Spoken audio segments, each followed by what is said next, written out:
centuries of history embedded in its walls, the Red Fort is a true example of architectural brilliance. Everybody now awaiting the arrival of Prime Minister Narendra Modi here at Red Fort. When the national anthem is being played during the flag hoisting, a 21-gun salute will also be given. The 105mm light field gun will be giving the salute, and the 8711 field battery will be presenting that. Major Sabnish Kaushik will be the commanding officer of that.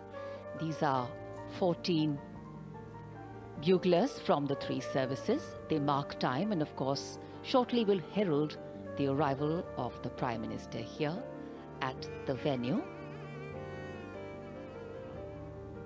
forming the logo of My Bharat, NCC cadets. The NCC, a pillar of discipline and national pride. Cadets undergo rigorous training and inculcate the values of leadership, integrity and responsibility. And of course also the NSS volunteers, known for their selfless service to society, has long been a force for social change. My Bharat, our specially positioned cameras bringing you these beautiful visuals. In fact, the humidity in the air providing for perfect visuals.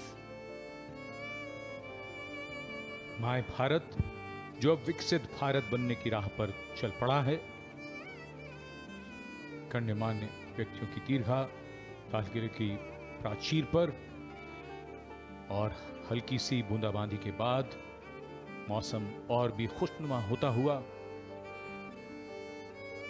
ऐतिहासिक लाल किला, जिसकी ये प्राचीर और वहां मौजूद हैं गण्यमान्य व्यक्ति, प्रतीक्षा है कुछ ही देर में आगमन होगा देश के माननीय प्रधानमंत्री का।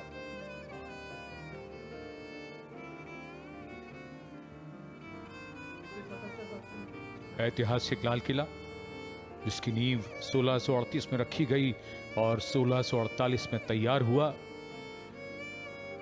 इसी लाल किले ने 1857 में आजादी की पहली लड़ाई को देखा। बहादुर शाह जफर